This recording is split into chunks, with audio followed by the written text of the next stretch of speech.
Hello friends, कैसे हैं आप सब। उम्मीद है आप सब अच्छे होंगे, अपने एग्जाम की तैयारी बहुत अच्छे तरीके से कर रहे हैं। दोस्तों आज हम लेके गए हैं 20 मोस्ट इंपॉर्टेंट क्वेश्चन राष्ट्र गौरव के, जिसमें हम बताएंगे। इससे पहले हम पार्ट 1, पार्ट 2, पार्ट 3 और पार्ट 4 बचा चुके हैं। ये हमारा पार्ट 5 होगा, जिसमें हम क्वेश्चन बताएंगे आपको। तो आज का हमारा पहला क्वेश्चन, राष्ट्र की अवधारणा का प्रथम आधार क्या है। हमारे विकल्प हैं ए जन, बी भूमि, सी संस्कृति, डी इनमें से कोई नहीं। तो हमारा सही जवाब होगा विकल्प बी भूमि, यानी पहले का हमारा बी नंबर होगा। क्वेश्चन नंबर 2 हमारा है, राष्ट्रीय गौरव की वृद्धि इनमें से किससे नहीं होती है। हमारे विकल्प हैं ए दर्शन, बी साहित्य, सी सांप्रदायिकता, डी कला एवं विज्ञान। तो इसका हमारा सही जवाब होगा विकल्प सी सांप्रदायिकता। क्वेश्चन नंबर 3 है, देवताओं द्वारा भारतीय भूमि का गुणगान किस ग्रंथ में मिलता है। हमारे विकल्प हैं ए विष्णु पुराण, बी ललित बिस्तर, सी मनुस्मृति, डी इनमें से कोई नहीं। तो इसका हमारा सही जवाब होगा विकल्प ए विष्णु पुराण। विष्णु पुराण में जो है भारतीय देवताओं का गुणगान मिलता है।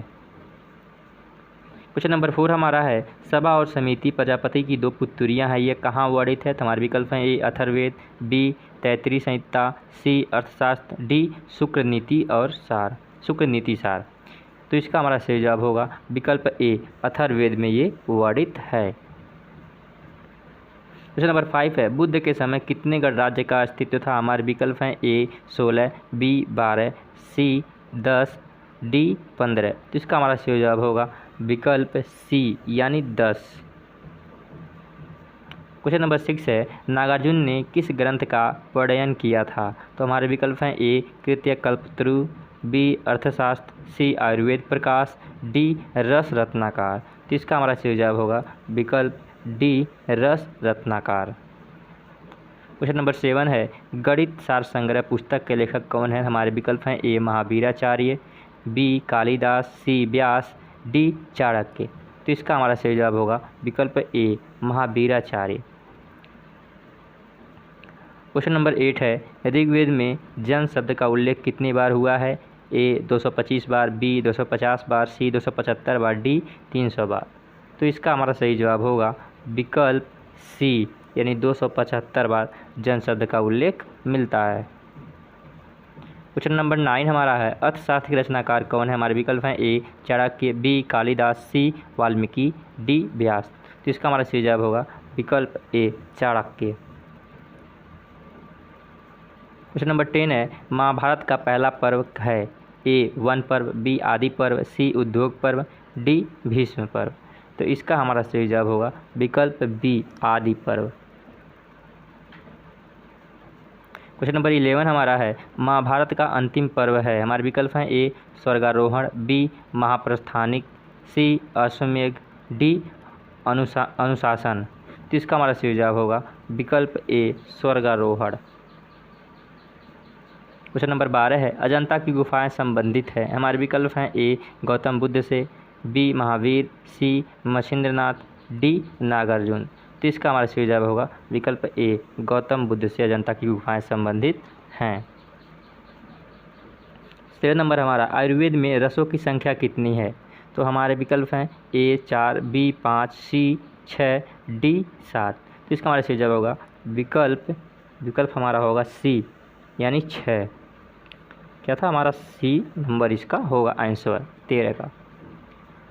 14 हमारा है, सत्यमेव जयते राष्ट्रीय चिन्ह में कहाँ अंकित है। हमारा विकल्प है ए सबसे ऊपर, बी सिंहों के बीच में, सी सबसे नीचे, डी धर्मचक्र में। तो इसका हमारा सही जवाब होगा विकल्प सी सबसे नीचे अंकित है।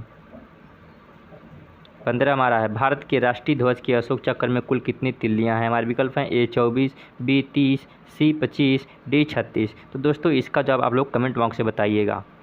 चलिए आगे बढ़ते हैं, क्योंकि आप लोग को ये पता होगा इसलिए हम कमेंट बॉक्स में पूछ रहे हूँ। तो आगे बढ़ते हैं। 16 नंबर है, स्वामी दयानंद सरस्वती का मूल नाम क्या था। तो हमारे विकल्प हैं ए दयाशंकर, बी मूलशंकर, सी सिद्धार्थ, डी महावीर। तो इसका हमारा सही जवाब होगा विकल्प बी यानी कि मूलशंकर उनका नाम था। 17 नंबर है, जवाहरलाल नेहरू पहली बार महात्मा गांधी से कब मिले। हमारे विकल्प हैं 1940, बी 1875, सी 1915, डी 1916। तो इसका हमारा सही जवाब होगा विकल्प डी यानी 1916 को क्या किए थे वो मिले थे।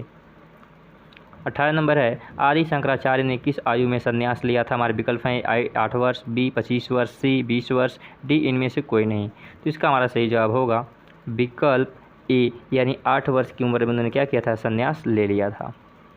19 नंबर है नाथों की संख्या कितनी मानी गई। हमारे विकल्प हैं ए 9, बी 8, सी 5, डी 7। तो इसका हमारा सही जवाब होगा विकल्प ए 9 मानी गई है। क्वेश्चन नंबर 20 है सिद्धार्थ का नाम गौतम बुद्ध क्यों पड़ा। हमारे विकल्प हैं ए गौतम गोत्र में जन्म लेने के कारण, बी जनश्रुतियों के कारण, सी बीमाता के पालन के कारण, डी इनमें से कोई नहीं।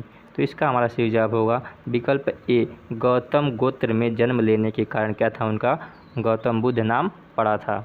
तो दोस्तों ये थे हमारे 20 मोस्ट इंपॉर्टेंट क्वेश्चन। अगर वीडियो अच्छी लगी हो तो हमारे वीडियो को लाइक कीजिए तथा हमारे चैनल को सब्सक्राइब कर बेल आइकन दबा दीजिए ताकि ऐसी ढेर सारी वीडियो की नोटिफिकेशन आपको सबसे पहले मिलती रहे।